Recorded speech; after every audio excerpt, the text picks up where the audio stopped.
ইন্নিল তায়াব রিহাস সাবাম ইয়াওমান ইলা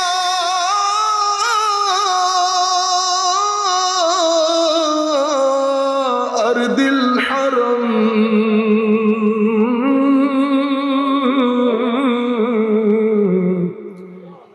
बल्लिग सलामी रौदतन फीहन नबीयुल मुहतरमी अल्लाहुम्मा सल्ले अला सय्यिदिना मौलाना मुहम्मद व अला আলি সাইয়্যিদিনা মাওলানা মুহাম্মদ।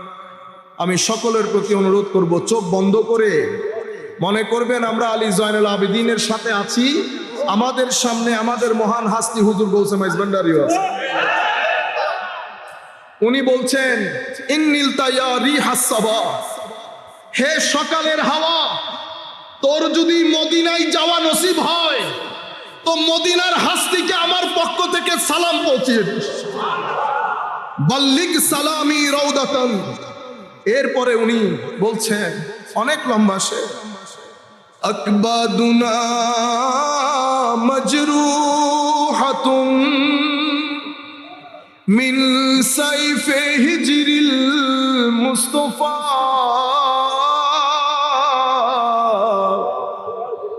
আকবাদুনা মাজরুহাতুন। এই সমস্ত জালেমরা সিনাকে বিদীর্ণ করে দিয়েছে, কলিজা কেটে ছারকার করে দিয়েছে এই জালেমরা। আকবাদুনা মাজরুহাতুন মিন সাইফে হিজরিল মুস্তাফা। আমার নবীর দরবার থেকে, মদিনায়ে মুনাওয়ারা থেকে দূরে থাকতে থাকতে আমার নবীর বিচ্ছেদের ব্যথা, আমার নবীর বিচ্ছেদের তালোয়ারের আঘাতে সিনা ছিন্ন বিচ্ছিন্ন হয়ে গেছে। হযরত আলী জয়নুল আবেদিন শের লিখে লিখে নিজের ফিলিংস, ইমোশন আমার নবীর সাথে শেয়ার করছেন। দীর্ঘদিন পর্যন্ত মদিনা দেখা হয় নাই, মদিনা থেকে দূরে এই জালেমের কয়দের মধ্যে আবদ্ধ থেকে উনি বলছেন আকবাদুনা মাজরুহাত, আমরা কতই না সম্মানিত। এরপরে বলছেন হুজুর, মান ওয়াজহুহু শামসুদ দুহা মান খাতুহু বদরুদ দুজা মান জাতুহু নূরুল হুদা মান কাফুহু বাহরুল হিমাম। আমার নবীকে বলছেন মান ওয়াজহুহু শামসুদ দুহা, ইয়া রাসূলুল্লাহ চেহারায় মুবারক দেখলে সকালের সূর্য মনে আসতো। মান খাতুহু বদরুদ দুজা, চেহারার ওই অংশ নজরে আসলে 14 তারিখের চাঁদের কথা স্মরণে আসতো। মান জাতুহু নূরুল হুদা, যার জাতে আনোয়ারকে আমার আল্লাহ নূর দিয়ে বানিয়েছেন। মান কাফুহু বাহরুল হিমাম, যার মন প্রাণ মনন মানসিকতাকে সমুদ্রের মতো আল্লাহ উদার করেছে। আমি সেই রাসূলের নাতি, আমি সেই রাসূলের।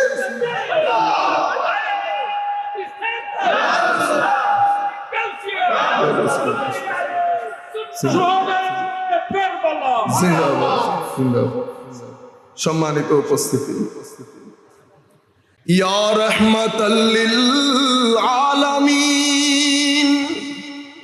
আপনারা সবাই মনে করেন আমরা জয়নুল আবেদিন রাদিয়াল্লাহু তাআলা আনহুর ওই ইমোশন, ওই ফিলিংস মনে করেন যে আমরা হুজুরের সাথে, হুজুরও কাঁদছে আমরাও কাঁদছি।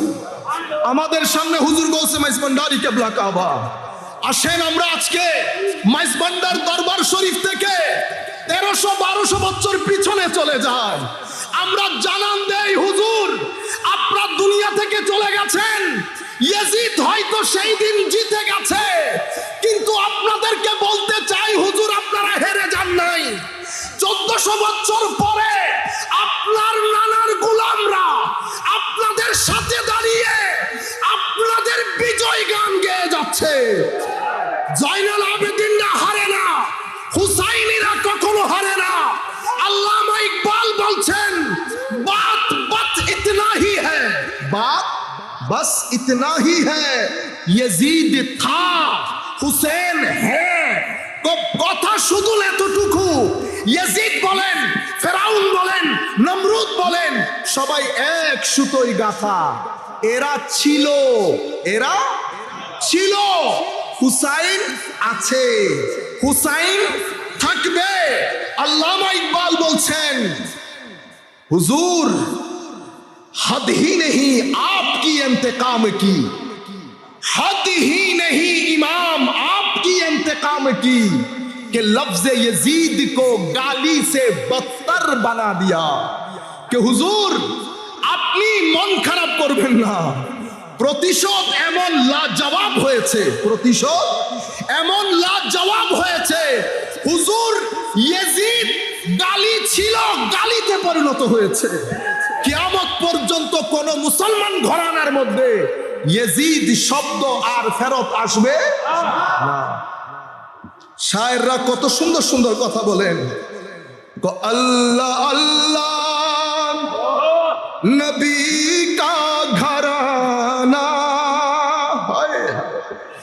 আল্লাহ আল্লাহ নবী কা ঘরানা,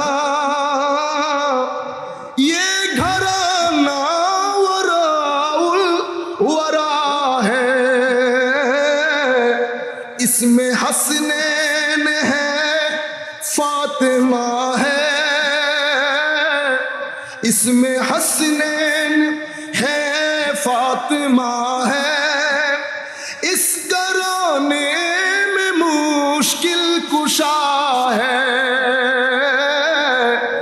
अल्लाह अल्लाह नबी का घराना, अल्लाह अल्लाह नबी का घराना, ये घराना वराउल वरा है,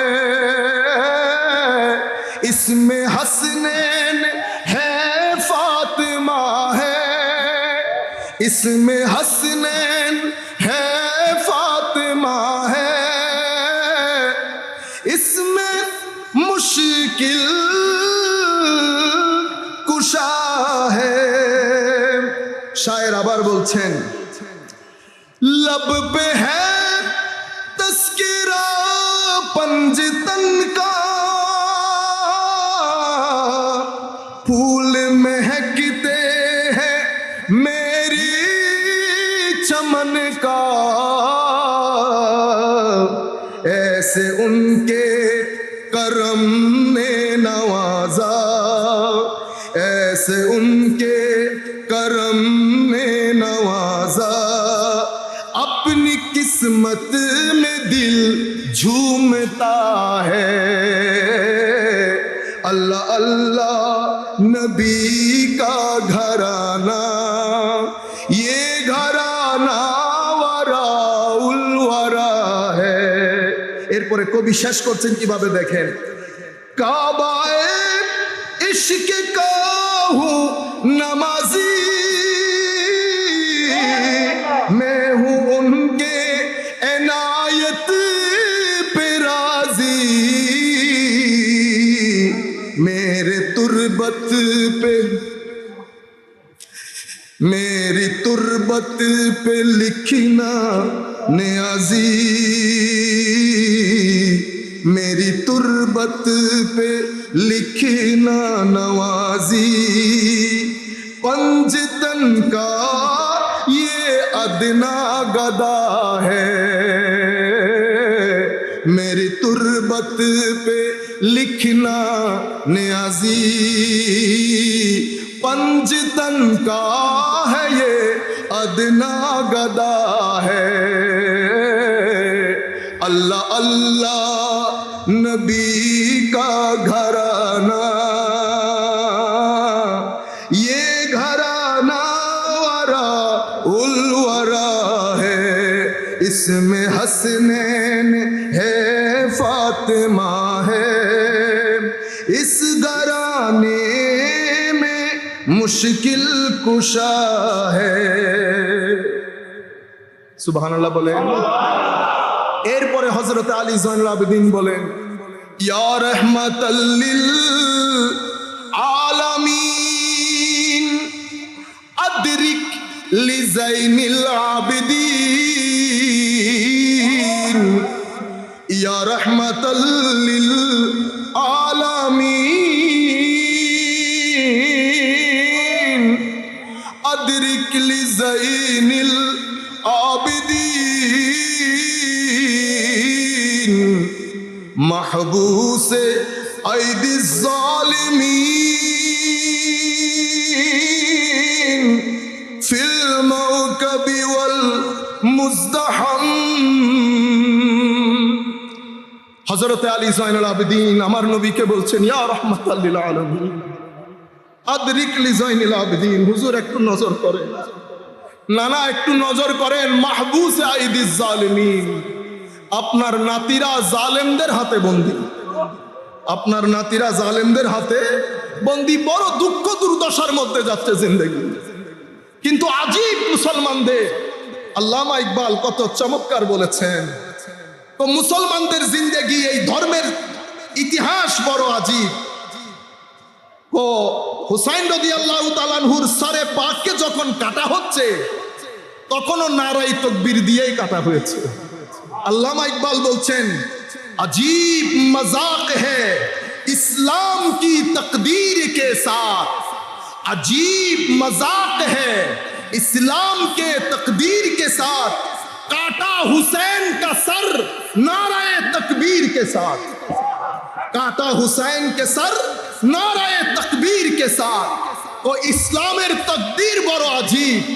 ইমামে হুসাইনের সারে পাককে যখন কাটা হচ্ছে তখনও নারায়ে তাকবীর দিয়ে কাটা হয়েছে। এরপর আল্লামা ইকবাল বলছেন, আল্লাহ সে করে দূর তো তালিম ভি ফিতনা, আল্লাহ সে করে দূর তো তালিম ভি ফিতনা, আমলাক ভি औलाद भी जागीर भी फितना, ना हक के लिए उठे तो शमशीर भी फितना, शमशीर ही क्या नारे तकबीर भी फितना। কি বলেছে দেখেন, তো আল্লাহ সে করে দূর।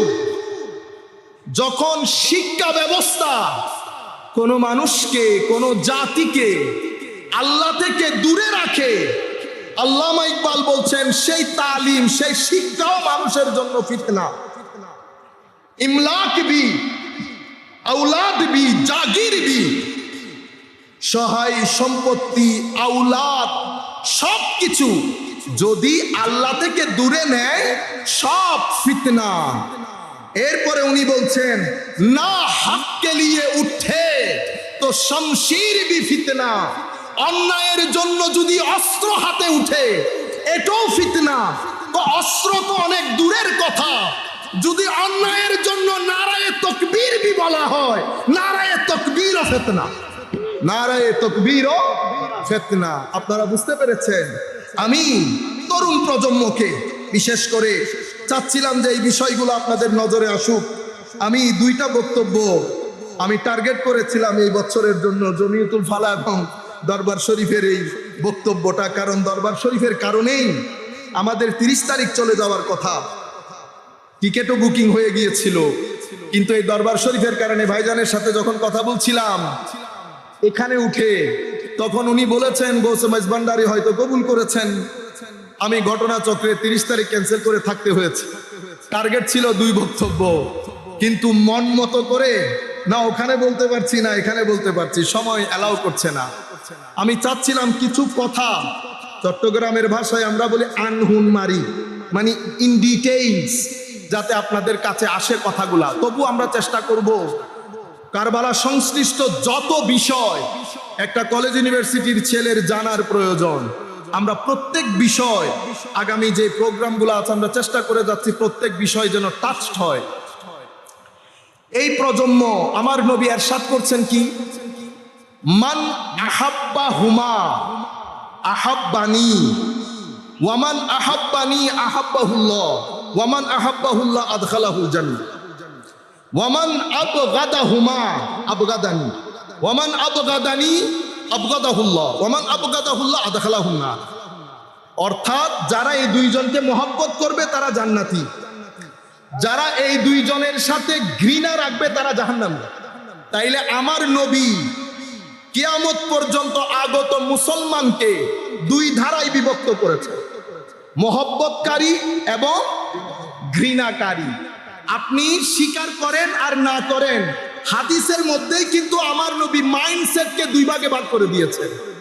আর আমার নবী যা বলেন সত্য বলেন, আমার নবী কখনো মিথ্যা বলেন না। তাইলে আমার নবী বলছেন উম্মতের মধ্যে কেউ থাকবে মহব্বতকারী, কেউ থাকবে ঘৃণাকারী। এখন আমাদের উপর বড় জিম্মাদারি তরুণ প্রজন্মকে এটা বুঝানো যে আলে বাইতে রাসূলের মহব্বত এটা কোনো ফিরকার বিষয় না, এটা কোনো দল উপদলের বিষয় না, এটা লা ইলাহা ইল্লাল্লাহ মুহাম্মাদুর রাসূলুল্লাহর মতো একটা ঈমানের ফ্যাক্টর। এটা মানলে মুমিন, না মানলে কাফের। এখানে কোনো ফিরকা না, কোরআনের মতো, হাদিসের মতো, নবীর মতো, আল্লাহর তাওহীদের মতো আলে বাইতে রাসূল ঈমান, আলে বাইতে রাসূলের প্রতি ঘৃণা, কাফের বেঈমানি, এখানে কোনো দল উপদলের বিষয় না। আনফরচুনেটলি প্রপাগান্ডার মাধ্যমে, আমি এই বিষয়গুলো অসংখ্যবার বলেছি আপনাদের জানার কথা, প্রপাগান্ডা এটা একটা সায়েন্স।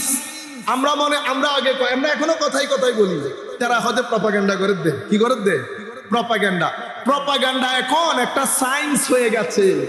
ইংল্যান্ড আমেরিকার মধ্যে বড় বড় এজেন্সি খুলে বসে, আপনি সেই এজেন্সিগুলো ভাড়া করেন, এগুলো 20-30 হাজার টাকার বিষয় না, মিলিয়ন ডলারের বিষয়। আপনি এই দেশকে নামাবেন, এই দেশকে তুলবেন, এই ভদ্রলোককে নামাবেন, এই ভদ্রলোককে তুলবেন, এই ব্যক্তি ক্ষমতায় বসবে, এই ব্যক্তি ক্ষমতা থেকে নামবে, এই প্রতিষ্ঠান হাইলাইট হবে, এই প্রতিষ্ঠান হাইলাইটের থেকে এটা বিচ্ছিন্ন করে এটাকে একেবারে রাইট অফ করা হবে। এই যে বিষয়গুলা, এগুলার জন্য প্রপাগান্ডা করা হয়। প্রপাগান্ডা মানে একটা অসত্য অথবা হাফ সত্য বিষয়কে মানুষের মুখে মুখে প্রচার করে, মানে এটাকে এমন একটা পর্যায়ে নিয়ে যাওয়া, আপনারা মনে করবেন এটা কোরআন শরীফ, বিশ্বাস করলে ঈমান, বিশ্বাস না করলে ঈমান না, সেই পর্যায়ে নিয়ে যাওয়া, মানে এটাকে পরিপূর্ণ সত্য হিসেবে সমাজের মধ্যে প্রতিষ্ঠা করা। এই প্রপাগান্ডার জন্য বড় বড় ব্যক্তি হায়ার হয়, বড় বড় প্রতিষ্ঠান হায়ার হয়। এরা কি করে? এরা মিডিয়াতে মিনস অফ কমিউনিকেশন, টেলিমিডিয়া, যত মিডিয়া আছে তাদের বড় বড় এজেন্সি আছে। প্রত্যেক দেশে তাদের কিছু কিনা লোক থাকে, তাদের মাধ্যমে প্রপাগান্ডা নিউজ চলে। চলতে একটা অসত্য, একেবারে নিরেট মিথ্যা কথা আপনার মুখে মুখে হয়ে যায়, আপনি এটাকে সত্য হিসেবে গ্রহণ করেন। ঠিক সেভাবে আমাদের এখানে আরেকটা বড় মুসিবত হচ্ছে বলয় তৈরি করা। কি তৈরি করা? বলয় যখন তৈরি হয়, সেই বলয়ের মধ্যে মানুষ সত্য কথা বলতে পারে না। গত একেবারে 1200-1300 বছরের মধ্যে এই বলয়, এই প্রপাগান্ডা এত দূর পর্যন্ত এসেছে। 1300-1400 শতাব্দী পরেও আমি আলে বাইতে রাসূলের কথা বলতে শঙ্কিত হচ্ছি, আমি আলে বাইতে রাসূলের কথা তুলে ধরতে দ্বিধাগ্রস্ত হচ্ছি। অনলাইনের মধ্যে ইনফরমেশনের ছড়াছড়ি, কারণ এখানে এই বর্তমান যুগ হচ্ছে ইনফরমেশনের যুগ। সমুদ্রের মতো ইনফরমেশন আপনাদের হাতে, কোনটা ভালো কোনটা মন্দ, কোনটার পেছনে কারা, কোন প্ল্যানিং, কিছুই আপনি জানেন না। আপনি ঢুকেছেন, মেসেজ গ্রহণ করেছেন, অনলাইন থেকে বের হয়েছেন, সেটার প্রচারের মধ্যে হিস্সা নিয়েছেন। কি হয়ে গেল? বাংলাদেশের রাজধানী চট্টগ্রাম। আপনিও জানেন বাংলাদেশের রাজধানী চট্টগ্রাম, ঢাকার রাজধানী বরিশাল। এটা আপনি প্রচারে হিস্সা নিলেন, কমেন্ট করলেন, লাইক করলেন, শেয়ার করলেন, হাহা দিলেন, আরো কত কিছু দিয়ে দিয়ে পুরো বাংলাদেশ ব্যাপী এমন একটা অবস্থার সৃষ্টি করেছেন। আমি বড় আলেমদেরকেও দেখেছি আহলে বাইতে রাসূলের কথা বলতে গিয়ে বারবার সাহাবায়ে কেরামকে টেনে আনে, বারবার সাহাবায়ে কেরামকে টেনে আনে। কেন? কারণ আপনি ভিতর থেকে শঙ্কিত হয়ে গেছেন এটা আহলে সুন্নাত ওয়াল জামাতের দরবার, এটা হুজুর গৌসে মঈজ ভান্ডারের দরবার। আমাদের পূর্বে আমার ভাই নিহাত সাহেব বলে গেছেন এখানে শঙ্কিত হওয়ার কোনো কারণ নাই। এই মজলিসের মধ্যে আবু বকর সিদ্দিকের শান বর্ণনা করার জন্য যেই দিন তুলবেন সেই দিন সিদ্দিকিয়তের সমুদ্রের মধ্যে তরঙ্গ তৈরি হবে। যেই দিন ফারুক আজমের শান বর্ণনা করার জন্য দাঁড় করিয়ে দেবেন সেই দিন শানে ফারুকিয়তের সমুদ্রের মধ্যে ঢেউ খেলবে। যেই দিন উসমানে গনির কথা বলবো সেখানে সেই দিন উসমানে গনির যুন-নূরাইনিয়তের সমুদ্রের মধ্যে ঢেউ খেলবে। আমরা আবু বকর সিদ্দিক শান যখন বলবো আমরা মনে করব না ফারুক আজম রাগ করবে। সোমবারের কথা বললে মঙ্গলবার রাগ করবে কেন? মঙ্গলবারের কথা বললে শুক্রবার রাগ করে কেন? শুক্রবারের ফজিলত আলাদা, বৃহস্পতিবারের ফজিলত আলাদা, সোমবারের ফজিলত আলাদা, রবিবার আলাদা শান রাখে, শনিবার আলাদা শান রাখে।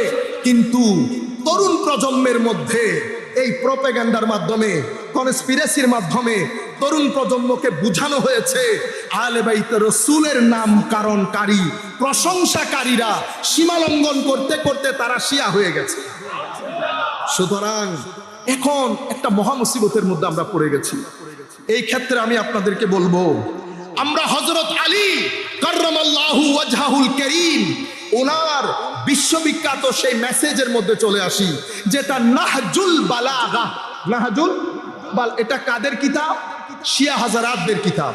এটা ওনারা পড়ান, এটা ওনাদের বুখারী শরীফ, ওনাদের বুখারী শরীফ। সেই নাহজুল বালাগার 117 বা 18 নম্বর হেকমা, আমি ভুলে গেছি, অনেকদিন আগে পড়েছি। উনি বলছেন আমরা এখন এই জায়গার মধ্যে চলে আসলে হযরত আলী কাররামাল্লাহু ওয়াজহাহুল কারীম আমাদেরকে একটা নিরাপদ জায়গার মধ্যে আশ্রয় দিয়ে দিয়েছেন। উনি কি বলেছেন? সায়াহলিকু ফিয়া সুনফান, আমাকে নিয়ে দুই প্রকার মানুষ ধ্বংসপ্রাপ্ত হবে। মুহিব্বুন মুফরিদ, যারা আমার মহব্বতের ক্ষেত্রে সীমা লঙ্ঘন করবে। ইয়াজহাবু বিহি ইলা গায়রিল হক, আমার মহব্বত তাদেরকে বাতুলতার দিকে নিয়ে যাবে। ওয়া মুবগিদুন মুফরিদ, এবং আমার ঘৃণা, আমার প্রতি ঘৃণা পোষণকারী সীমা লঙ্ঘনকারী, যাদেরকে আমার ঘৃণা বাতুলতার দিকে নিয়ে যাবে। মহব্বত যখন বাতুলতার রূপ ধারণ করে তাদেরকে আমরা শিয়া বলি। তাদের সাথে আমাদের আকীদার দূর দূর পর্যন্ত কোনো সম্পর্ক নাই। যারা আমি তো খুব কাছ থেকে দেখেছি ইংল্যান্ডে, আমাদেরকে তো একসাথে ইন্টারফেইথ ফোরামের মধ্যে কাজ করতে হয়, ইন্টারফেইথ ফোরামের মধ্যে কাজ করতে হয় সব ধর্মের লোকের সাথে। খ্রিস্টান, ইহুদি, আপনারা যত হালকা মনে করতেছেন অত হালকা আমরা না। আল্লাহর ওয়াস্তে এটা মনে করবেন না। আমরা হুজুর গৌসে মাইজ ভান্ডারীকে সাক্ষী রেখে বলতেছি, আমরা সমস্ত ধর্মের লোকের সাথে কাজ করি। আজকের দিন পর্যন্ত কোন মায়ের ছেলে সুন্নিয়তের আকীদার উপর একটা প্রশ্ন তুলতে পারে নাই। আমরা গরিব, নালায়েক, নাফরমান, আমরা কোনো ভালো ছাত্র ছিলাম না, এখনো নাই, কিন্তু এটা আল্লাহর দান। আমার নবীর ফেস, আউলিয়ায়ে কেরামের নজর, আউলিয়ায়ে কেরামের নজর, যেদিকে নজর দেই সমুদ্র বইয়ে দেয়। আমরা বলছি যদি হুজুর গৌসে মাইজ ভান্ডারীর ফয়ুজাত জারি থাকে মৃত্যুর আগ পর্যন্ত, কোনদিন কোথাও মাথা ঝুঁকানো তো দূরের কথা, লাখ টাকা দিয়ে মাইজ ভান্ডারী গোলাম হুজুর গৌসুল আজম আব্দুল কাদের জিলানীর গোলামদের জুতার ফিতাও কে খরিদ করতে পারে না।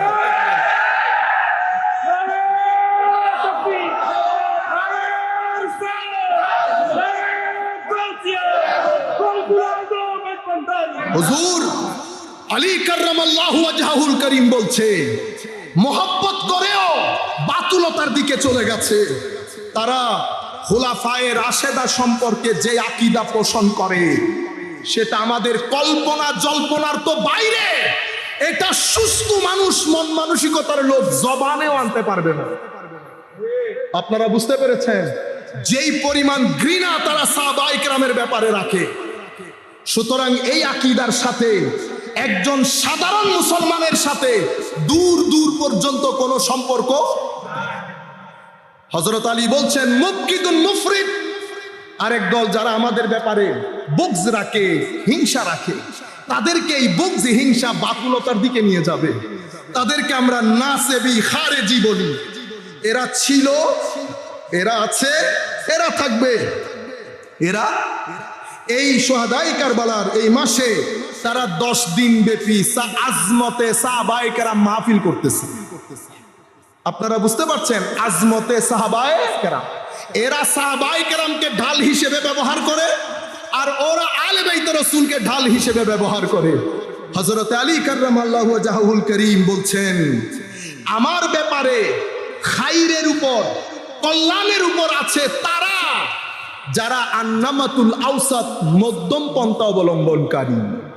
তারা সীমা লঙ্ঘন এদিকেও করে না, সীমা লঙ্ঘন এদিকেও করে না।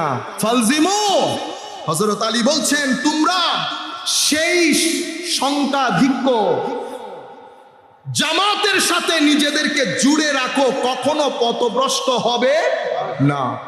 কিন্তু আফসোসের বিষয় হচ্ছে মিডিয়ার মধ্যে আপনি যখন গুগলের মধ্যে গিয়ে শুহাদায়ে কারবালা সম্পর্কে কোনো পেজ খুলবেন, এটা হয় এই গ্রুপের, নয় ওই গ্রুপের, মাঝখানের নাই।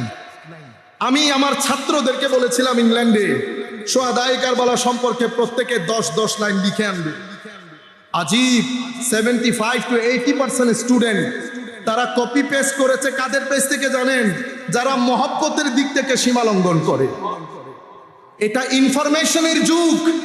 এই যুগে আমার নবীর আলে বাইতের মহব্বত তরুণ প্রজন্মের হৃদয়ে জাগরণ করা, জাগরিত করা, এটা এই প্রজন্মের জন্য যুদ্ধ, কারবালার যুদ্ধের মতো, কারবালার যুদ্ধের মতো।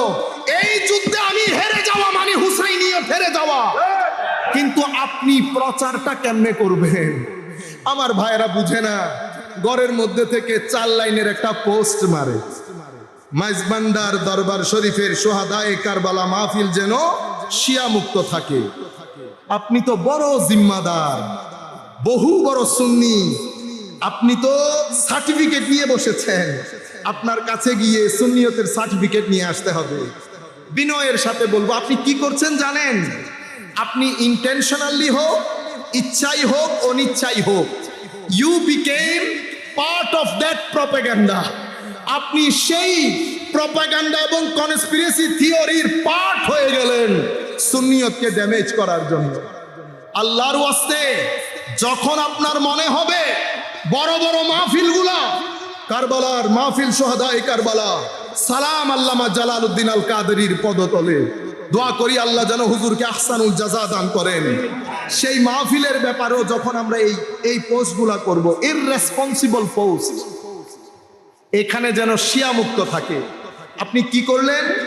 এখানে প্রায় 3 ক্যাটাগরির লোক বসা, লেস দেন 3% লোক পারসেপটিভ, হাইলি ইন্টেলেকচুয়াল, ম্যাক্সিমাম লোক মিডিয়াম, তার সমপরিমাণ লোক একেবারে সাধারণ মন মানসিকতা। আমি বক্তব্য যখন তুলে ধরবো, আমার বক্তব্য 3 মেধার মানুষ শুনছে। সকল মেধার মানুষকে আমি স্যাটিসফাই করা কখনো সম্ভব হয় না। আমরা টার্গেট করি হাইলি ইন্টেলেকচুয়াল, যাদের বোঝা দরকার তাদেরকে।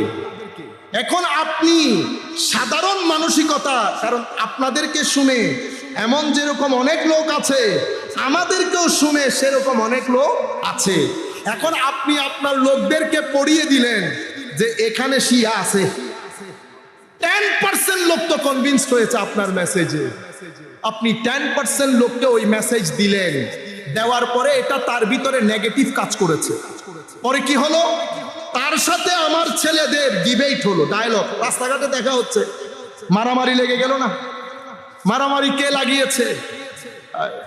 এটাকে বলে খুতুওয়াতুশ শাইতান। কি বলে? বলেন না সবাই, খুতুওয়াতুশ শাইতান, মানে শয়তানের পদচিহ্ন।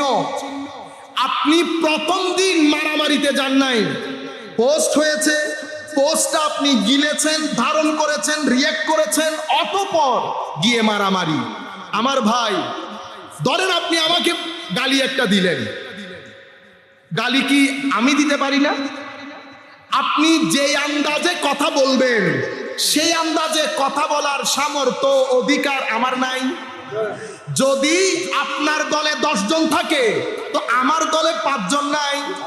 এখন আমি যদি আপনার ভাষায় কথা বলি, মারামারি লাগবে না? মারামারি লাগলে সুন্নিয়তের গায়ে উগ্রতার সিল পড়বে না? আবারও বদনাম হবে না? আপনারও বদনাম হবে না? বদনাম যথারীতি সুন্নিয়তের গায়ে। আমি কিন্তু পয়সা গনে ঘরে গিয়ে শুয়ে গেছি, আমার ঘর টাইলস যুক্ত হয়ে গেছে, 1 তলার ঘর 5 তলা হয়েছে। সুন্নিয়ত গরিব থেকে গরিবতর হচ্ছে। সুন্নিয়তের খেদমত, আপনার ঘর 80 সালের ঘর 90 সাল হতে হতে 5 তলা ভবন হয়ে যায়। সুন্নিয়ত 5 তলা না 10 তলা হওয়ার কথা ছিল, কিন্তু সুন্নিয়ত গরিব থেকে গরিবতর হচ্ছে। সমাজের 80% মানুষ আমাদের ধরাছোঁয়ার বাইরে রয়ে গেছে। কেন? কারণ আমরা এই প্রপেগান্ডার কারণে, কনস্পিরেসির কারণে আমরা এই জায়েজ না জায়েজ নিজেদের মধ্যে হানাহানিতে লিপ্ত গোটা মুহররম মাস। আর বাকিরা 80% মেইন স্ট্রিম সোসাইটির জন্য কাজ করছে, মাসআলার জবাব দিচ্ছে, সূরা ফাতিহা থেকে সূরা নাস পর্যন্ত কোরআনের তাফসীর করছে, সাধারণ মানুষের ধারগোড়ায় পৌঁছে যাচ্ছে। আমরা সেখানে পৌঁছতে পারছি না। কিছুদিন পরে রবিউল আউয়াল শুরু হবে, রবিউল আউয়ালের 15-20 দিন আগ থেকে আবারও প্রপেগান্ডা শুরু হবে। রবিউল আউয়াল না জায়েজ, এটা বেদাত, এটা অমুক, এটা সমুক, আসনি কোনো মায়ের ছেলে। এরপরে আমিও প্রেশারাইজড হব, আমার উপরও প্রেশার দেওয়া হবে, হুজুর জায়েজ বলেন, ডিবেট করেন। আমিও ডিবেট করতে করতে এই বছরের রবিউল আউয়াল শরীফও ডিবেটে চলে যাবে। নবীর সিরত, নবীর আখলাক, নবীর হায়া, আমার নবীর মক্কার জীবন, আমার নবীর মদিনার জীবন, আমার নবী বদরের যুদ্ধের নবী, ওহুদের যুদ্ধের নবী, আমার নবী হিজরতের 10ম শতাব্দীর নবী, বিদায় হজ্জের নবী, বিদায় হজ থেকে ফেরত আসার পথে মক্কা এবং মদিনা শরীফের মাঝখানে গদিরে খুমের মধ্যে আমার নবীর বিখ্যাত ভাষণ, বেলায়েতের ভাষণ, হাদিসুস সাকালাইনের ভাষণ, সব কিছু আনটাচড রয়ে যাচ্ছে। আমরা মেইন স্ট্রিম সোসাইটির কাছে এই বিষয়গুলো তুলে ধরতে পারছি না। এই মুহূর্তে আমাদের সবচেয়ে বড় চ্যালেঞ্জ তরুণ প্রজন্মকে এটা বোঝানো যে আলে বাইতে রাসূল মানি ঈমান। আলে বাইতে রাসূলের শানে কোরআন এই কথা বলেছে, হাদিসে পাকের মধ্যে এটা এসেছে। আমাদের জিম্মাদারি, আমরা এগুলো সব বাদ দিয়ে কেউ গদিরে খুমের মধ্যে যাচ্ছি, কেউ মিছে। খবরদার, এই মুহূর্তে আমরা, এটা সংকটাপূর্ণ পরিস্থিতি, এই মুহূর্তে আমরা এমন কাজ করব না যে কাজের মাধ্যমে প্রপেগান্ডা করার লোকরা সুযোগ পেয়ে যাবে। সেই জন্য আমি বলছি জিম্মাদারি অনেক কঠিন তরুণ প্রজন্মকে বর্তমান অবস্থার প্রেক্ষাপটে, কারণ এটা ম্যাটেরিয়ালিস্টিক সোসাইটি। ম্যাটেরিয়ালিস্টিক সোসাইটির মধ্যে ইমোশন থাকে না, লাভ থাকে না, মেন্টাল সেন্টিমেন্টাল অ্যাটাচমেন্ট থাকে না, কোঅপারেশন থাকে না। ম্যাটেরিয়াল সোসাইটি কম্পিটিশনের society, material society egoistic society. এখানে আপনি পরের মানুষ তো দূরের কথা, ছেলেরা মা বাবাকে সম্মান করবে কিনা চিন্তা করে দেখে। ওয়েস্টার্ন কান্ট্রিতে, স্ক্যান্ডিনেভিয়ান কান্ট্রিতে, ইউরোপিয়ান কান্ট্রিতে এই কথাগুলো এখন মানুষের মুখে মুখে। Why I should respect my parents, what for? আমি আমার মা বাবাকে কেন সম্মান করব, কি কারণে? আপনি মনে করছেন হুজুর একই ইহুদিন আসারা আলোর কথা। 5-7 বছর পরে আপনার দেশের ছেলেরাও একই প্রশ্ন করবে। কেন? কারণ যেই প্যাকেজে তারা উন্নত হয়েছে, একই প্যাকেজে আপনিও উন্নত হচ্ছেন। এটা আমার নবীর দেওয়া প্যাকেজ না, সেই প্যাকেজে যেহেতু উন্নতি করছেন, ইন্ডাস্ট্রিয়ালাইজেশন, কাজেই এমন প্রত্যেক মুসিবতের সম্মুখীন আপনাকে হতে হবে যেই মুসিবতের সম্মুখীন তারা হচ্ছে। তাদের যেমন সুইসাইড রেট হাই, আমার দেশের সুইসাইড রেটও গত 10 বছরের উপরের দিকে যাচ্ছে, ডিভোর্স রেট উপরের দিকে যাচ্ছে। আমার দেশের সামগ্রিক অনৈতিক অসামাজিক কার্যকলাপের রেট উপরের দিকে যাচ্ছে। এই মুহূর্তে আলে বাইতে রাসূলের তালিমাত আমাদের জিন্দা করা প্রয়োজন। কেন? আমরাও যেন আমার নবীকে, আমার নবী ইমামে হাসান ইমামে হুসাইনকে বলতেছেন রাইহান। কি বলেছেন? গতকালকে হুসাইন রাদিয়াল্লাহু তাআলা আনহুটা বলেছি কারবালার প্রান্তরে, হাসানেরটা আজকে বলি। আমার রাইহান হাদিসে পাকে এসেছে। গরিবুল হাদিসের কথা উলামায়ে কেরাম জানেন, তো গরিবুল হাদিসের কিতাবের মধ্যে রাইহান শব্দের 5টা অর্থ করা হয়েছে। একটা অর্থ বলা হয়েছে রিজিক, শেষের অর্থ কি? রিজিক। রিজিক মানে রিজিক আর কি। তো রিজিকের অর্থ কি? লিসানুল আরব বিশ্ববিখ্যাত কিতাব, ওখানে বলা হচ্ছে রিজিক মানে এমন জিনিস শাইউন আল্লাযী ইউনতাফাউ বিহি, যেটার মাধ্যমে কল্যাণ সাধিত হয়, আপনার উপকার হয়। যেমন আমার হুজুর আল্লামা দিদারুল হক মেজবান্ডারি কেবলা কাবার 2 সন্তান। হুজুর দুনিয়াতে যখন থাকবেন না, ওনার 2 সন্তান যদি ওনার রেখে যাওয়া মিশনের কাজকে সামনে নিয়ে যেতে পারে, তাহলে এই 2 আওলাদ ওনার রাইহান এবং রিজিক। রিজিক হওয়ার কারণে রাইহান, ইনাদের থেকে ইনার সুগন্ধি আসবে। আপনারা বুঝতে পেরেছেন? আমার নবী বলছেন হাসান এবং হুসাইন আমার রিজিকের নাম। তো রিজিক মানি যার মাধ্যমে উপকার হয়। এখন আমাদের প্রশ্ন করতে হবে না, হুজুর কোন জায়গায় ইমামে হাসানের মাধ্যমে আপনার উপকার সাধন হলো? সম্মানিত উপস্থিতি, আমার নবী হযরতে হাসান আলাইহিস সালামের ব্যাপারে বলছেন ইবনি হাযা সাইয়্যিদ, আমার এই ছেলে সাইয়্যিদ। সৈয়দ মানে আপনারা কি বলেন? সরদার। সরদার কাকে বলে? আপনারা যেরকম চিন্তা করেন সেরকম না। সরদার সেই ব্যক্তিকে সৈয়দ বলে যেই ব্যক্তি তার জাতির উপকার করে, সমস্যার সমাধান করে, সংকটাপূর্ণ পরিস্থিতিতে জাতিকে টেনে বের করতে পারে, সেই ব্যক্তিকেই সৈয়দ বলে। সেই কারণে আমার নবী বলছেন লা আল্লাহ, আমার আল্লাহ আমার এই সৈয়দের মাধ্যমে মুসলমানদের 2 গ্রুপের একটা বড় সমস্যার সমাধান করবে। আপনারা জানেন হযরত আলী কাররামাল্লাহু ওয়াজহাহুল করিমের পরে ইমাম হাসান আলাইহিস সালাম 6 মাস খলিফা ছিলেন, লেজিটিমেট খলিফা। আপনারা বুঝতে পেরেছেন? সেই সময় উম্মতে মুসলিমার মধ্যে রাজনৈতিক সংকট চলছিল। কুফার মধ্যে মুসলিম দুনিয়ার খলিফা হযরত ইমামে হাসান, আর ওদিকে দামেস্কের মধ্যে সিরিয়ার মধ্যে হযরতে মুআবিয়া রাদিয়াল্লাহু তাআলা আনহু। মুসলমানদের 2 গ্রুপ, একদল লেজিটিমেট খলিফা হযরতে হাসান আলাইহিস সালাম, 2 গ্রুপ মুখোমুখি। সেদিন যদি ইমামে হাসান মুসলিম উম্মতের দিকে না তাকিয়ে, মুসলিম উম্মতের দিকে না তাকিয়ে যদি ক্ষমতা ধরে রাখতেন, তো মুসলমানদের পরবর্তী 100 বছর রক্তের ইতিহাস হতো। মুসলমানদের বদনাম হতো, আমার নবীর বদনাম হতো। মুসলমানরা কখনো ক্ষমতায় বসতে পারতেন না। ঘৃণা, হিংসা, বিদ্বেষ মুসলমানদের দেশে দেশে ছড়িয়ে পড়তো। কিন্তু আমার নবী বলে গেছেন, দিন যেহেতু আমার নবীর ঘর থেকে বের হয়েছে, এটা আমার নবীর ঘরের সম্পদ। ঘরের সম্পদ রক্ষা করা ঘরের মানুষের জরুরি হয়। আমার নবী ঘোষণা করে গেছেন ইমামে হাসানকে, আমার এই সন্তান সৈয়দ ইমামে হাসান আলাইহিস সালাম আমার নবীর ভবিষ্যৎবাণীতে অনুপ্রাণিত হয়ে মুসলমানদের বৃহত্তর স্বার্থে, মুসলমানদের ঐক্যের স্বার্থে, ক্ষমতা লেজিটিমেট খলিফা হওয়া সত্ত্বেও ক্ষমতা মুআবিয়া রাদিয়াল্লাহু তাআলা আনহুর হাতে দিয়ে স্টেপ ডাউন করে। এটা করে উম্মতে মুসলিমার যেই উপকার ইমামে হাসান সাধিত করেন, সেই উপকারের দিকে ইঙ্গিত করে আমার নবী বলেছেন, আমার এই ছেলে আমার রিজিক, তার মাধ্যমে আমার উম্মতের উপকার হবে, আমার দ্বীনের উপকার হবে, আমারও উপকার হবে। আপনারা সুবহানাল্লাহ বলবেন না? সম্মানিত উপস্থিতি, এভাবে ইমামে হুসাইনও কারবালার প্রান্তরে। আমরা আর কথা না বাড়াই, আমি আপনাদের কাছে এখন যেটা অনুরোধ করব সেটা হচ্ছে সংকটপূর্ণ পরিস্থিতি, সবকিছু আপনাদের সামনে। আমরা সবাই আগেও বলেছি আপনাদেরকে, দয়া করে আপনারা দুইটা কাজ যদি না করেন, বর্তমান সময়ের যেই ঢেউ, সেই ঢেউয়ে আপনারা আহত হবে।